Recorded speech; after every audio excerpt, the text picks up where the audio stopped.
Nagresulta sa pagkakadiskubre ng isang drug den ang ikinasang buy-bust operation ng PNP sa Sorsogon kung saan 3 high-value individual ang arestado at mahigit 80,000 pisong halaga ng hinihinalang shabu ang nasamsam. Patrolwoman Mirasol Ariola sa report.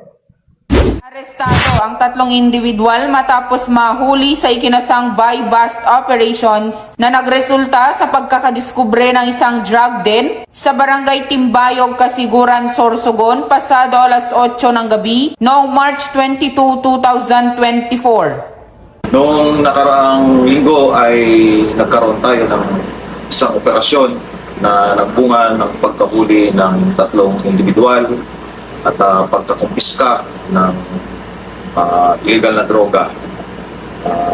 Dito din ay nagkaroon tayo na dismantling ng tinatawag na drug den dahil ang lugar na nabanggit ay siyang pinaggagawan ng pagsesyon doon sa lugar. Ang operasyong ito ay pinangunahan ng mga tauhan ng Special Operations Unit 5 sa pamumuno ni Police Lieutenant Colonel Owen L. Banaag, SOU Commander, kasama ang PIDEA Sorsogon, PIDEA Catanduanes, 2nd Provincial Mobile Force Company at ang Kasiguran Municipal Police Station sa pakikipag-ugnayan sa Regional Intelligence Unit 5 at IMEG Luzon Field Unit 5. Nakumpiska sa nasabing operasyon ang 12 gramo ng hinihinalang shabu na tinatayang nagkakahalaga ng 81,600 pesos, buy-bust money at mga drug paraphernalia. Kinilala ni Police Brigadier General Junicio B. Bartolome Jr., Director PNP DEG, ang mga naarestong suspect na sina alias Roy, 46 anyos, si alias Ian, 30 anyos at si alias Niel, 41 anyos. Pare-parehong nasa listahan ng PIDEA bilang mga high-value individual.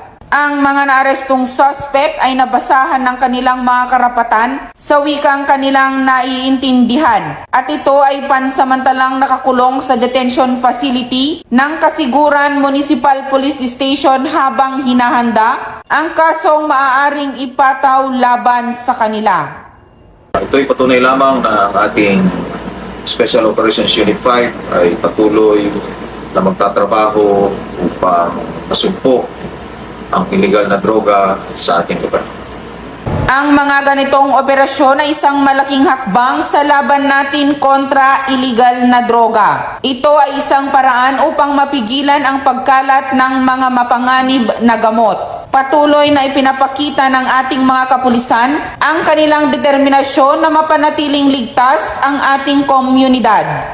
Sa mga nais magsumbong, maaari kayong mag-text o tumawag sa mga numerong nasa inyong screen para sa serbisyong nagkakaisa, sagot sa pagsugpo sa iligal na droga.